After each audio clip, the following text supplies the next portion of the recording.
Right. ఇది 'ఆంధ్రజ్యోతి', 'సాక్షి' చూద్దాం.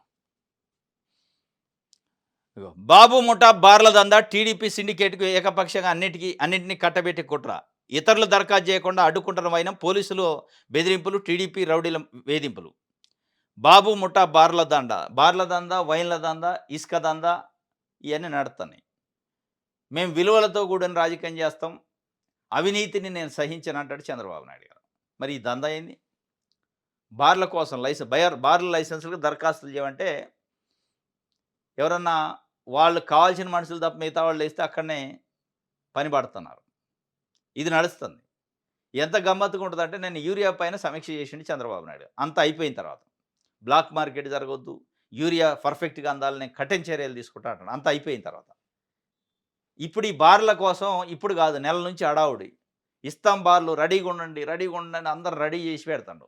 వైన్స్‌లు, బార్లు, బెల్ట్ షాపుల విషయంలో చాలా పర్ఫెక్ట్‌గా టైమ్ టు టైమ్ ఎక్కడ మందు ఒక్క నిమిషం కూడా లేట్ కాకుండా ప్రజలకి సేవా కార్యక్రమం, నాణ్యమైన మద్యాన్ని సరసమైన ధరలకు ఇచ్చే కార్యక్రమాన్ని భుజానెత్తుకుంది చంద్రబాబు నాయుడు గారి ప్రభుత్వం.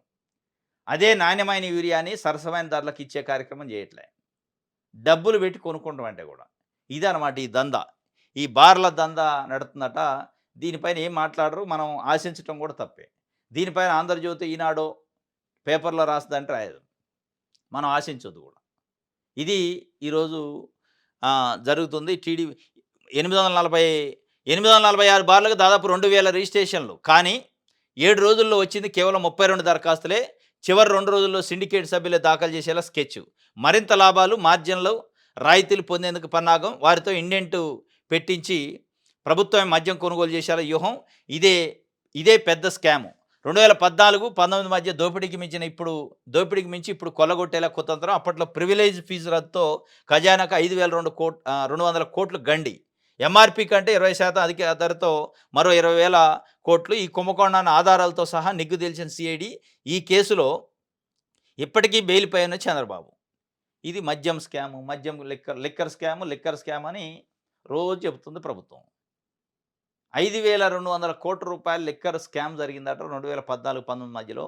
దానిపైన సిఐడి కేసు ఉంది. చంద్రబాబు నాయుడు గారి పైన స్వయంగా ఆయన బెయిల్ పైన ఉండు. ఇది చెప్పట్లే. జగన్మోహన్ రెడ్డి ఆధ్వర్యంలో జగన్మోహన్ రెడ్డి ప్రభుత్వం అప్పుడు లిక్కర్ స్కామ్ జరిగింది. గత దేశంలోనే అసలు మనం కని, విని ఎరుగం 3,200 కోట్లని. కానీ ఇక్కడ 5,200 కోట్లు అంటున్నారు. మరి ఇది పెద్దది. ఇది ఎక్కడ తెలుగుదేశం పార్టీకి గాని, తెలుగుదేశం పార్టీ మీడియా కళ్ళకి కనపడదు. అది ఈ 2 స్కాములు విచారణ చేసి డబ్బులు రికవరీ చేయండి. చేసి ప్రజల ఖజానాలో ఎయండి. అప్పుడు లాభం ఉంటది. ఇవి సర్కారు హత్యలే. పింఛన్ నోటీసుతో దంపతుల బలవన్మరణం. 2 కళ్ళు కనిపించకపోవడంతో 10 ఏళ్లుగా పింఛన్ పొందుతున్న భర్త వెరిఫికేషన్ కోసం పిలుపుతో తొలగిస్తారని తీవ్ర ఆందోళన. వైకల్యం 70% నుంచి ఏకంగా 40% తగ్గింపు. ఇలాగైతే బతికేది ఎలా అని విషద్రావణం తాగిన వైనం. తల్లిదండ్రుల మరణాన్ని తట్టుకోలేక కుమార్తె ఆత్మహత్యాయత్నం. టీడీపీ నేతల సూచనలతో రంగంలోకి దిగిన సిఐ. కుటుంబ గొడవలతో అంటూ టాపిక్ డైవర్షన్. శ్రీకాకుళం జిల్లాలో ఘటన. అప్పారావు, లలిత. పెన్షన్లు విషయం పెద్ద ఎత్తున తొలగిస్తామని నోటీసులు ఇస్తాను. వికలాంగులకి, వృద్ధులకి, ఒంటరి మహిళలకి మీ పెన్షన్ ఎందుకు తొలగించకూడదని నోటీస్ ఇస్తాను. డైరెక్ట్‌గా నోటీస్ ఇస్తాను. ఈ నోటీస్ అందుకున్న అప్పారావట శ్రీకాకుళం జిల్లాలో తల్లి, తండ్రి ఇద్దరు భార్యాభర్త ఇద్దరు ఆత్మహత్య చేసుకున్నారు.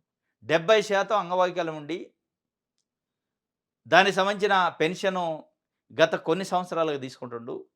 ఆల్ ఆఫ్ సడెన్‌గా తెలుగుదేశం పార్టీ ప్రభుత్వం రాగానే నీకు అర్హత లేదు, నీకు ఇవ్వం. ఎందుకు ఇవ్వకూడదు, ఎందుకు రద్దు చేయకూడదు నీ పెన్షన్ అని నోటీస్ పంపారు. ఆత్మహత్య చేసుకుండు పాపం. ఈ ఆత్మహత్య పైన కూడా శవాల పైన పేలాలేరే కార్యక్రమం కొన్ని మీడియా సంస్థలు నిన్న ఇది జరిగిన తర్వాత చేస్తాను. లేదు ఆయన ఆత్మహత్య చేసుకుంది కుటుంబ కలహాలతోని, అప్పులయి చేసుకుంది నీకు చెప్పాడు.